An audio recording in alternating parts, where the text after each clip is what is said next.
Hi everybody, it's Miss Pullum. We're going to do another passage today to practice finding the main idea and some comprehension questions. The story that we're going to read today is an informational text on Daniel Craig.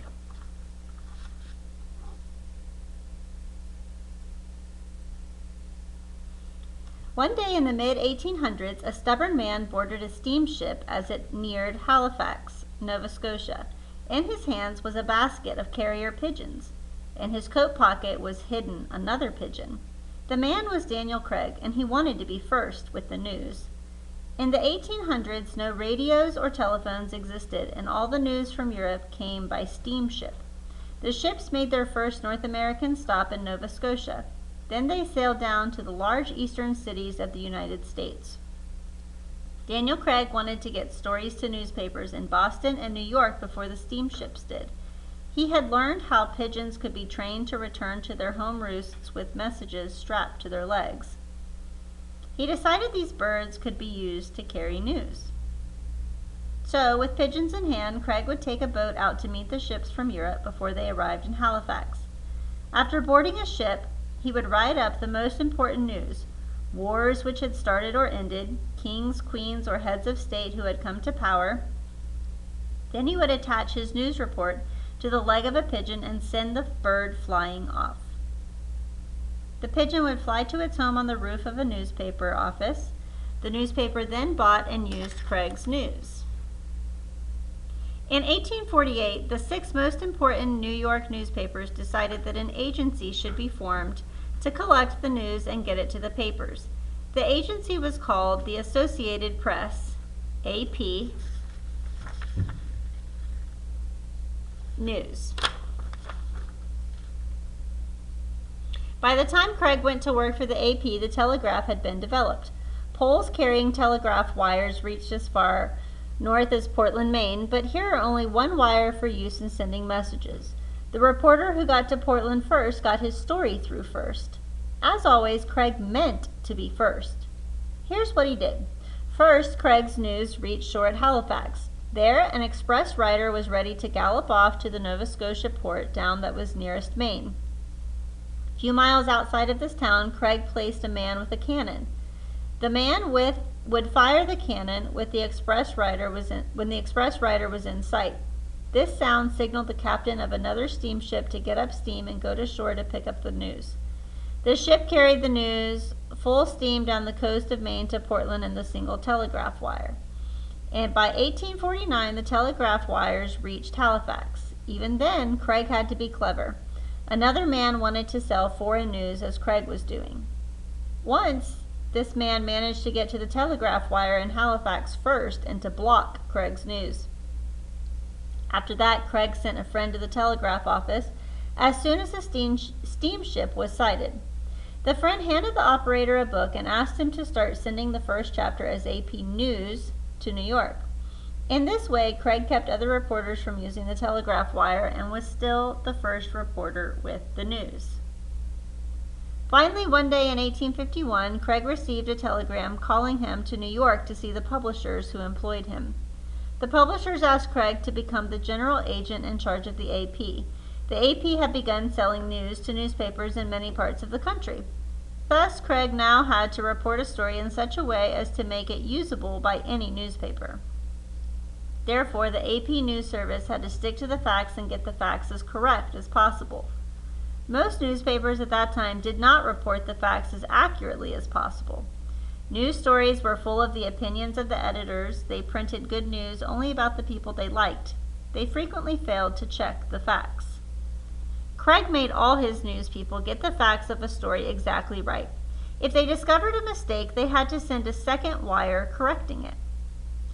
While he was the general agent of the AP, Craig saw many changes occur that helped to speed the news.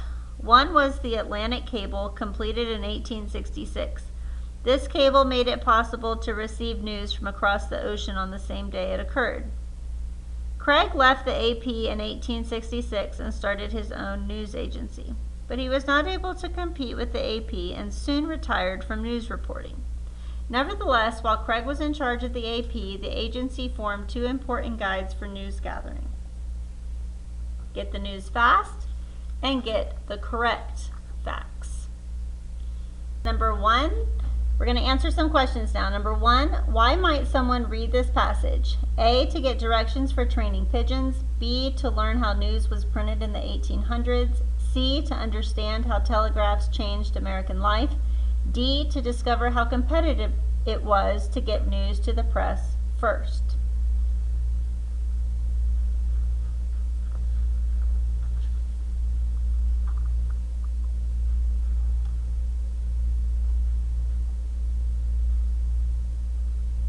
Okay guys, the answer is B, to learn how the news was printed in the 1800s.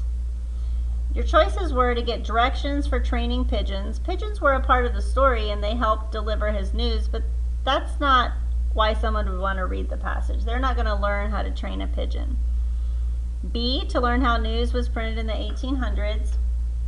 It tells you the process of how things were going and how the reporting of the newspapers was important to get it accurate and what was happening. C, to understand how telegraphs changed American life. Telegraphs were important, but it didn't talk about the effects of it. And D, to discover how competitive it was to get news to the press first. And even though that is part of this passage, why someone would read it would be to learn how news was printed in the 1800s. Number 2, what is the author's main point in paragraph 6?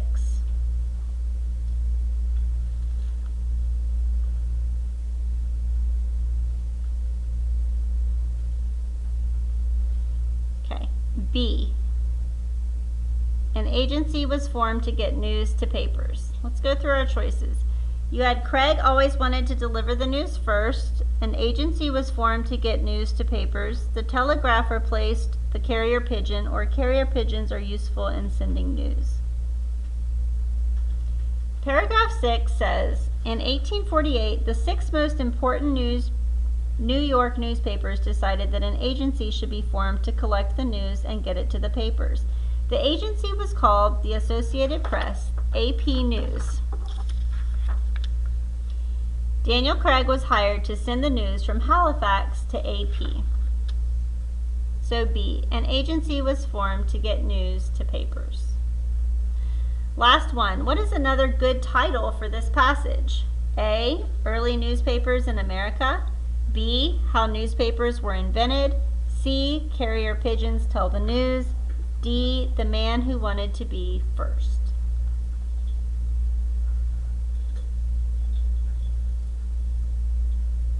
Okay guys, your answer is D, the man who wanted to be first. And there's a reason for that. You might want to say that it was early newspapers in America, and that did happen in the mid-1800s. That's where we are talking about. But the man who wanted to be first was another good title for the passage, because this line is repeated over and over in our passage today. And it talks about how it was very important for him to be first. And it makes you wonder, what does he want to be first about? And then it would make you want to read the article, which would tell you that he wanted to be first in reporting accurate news.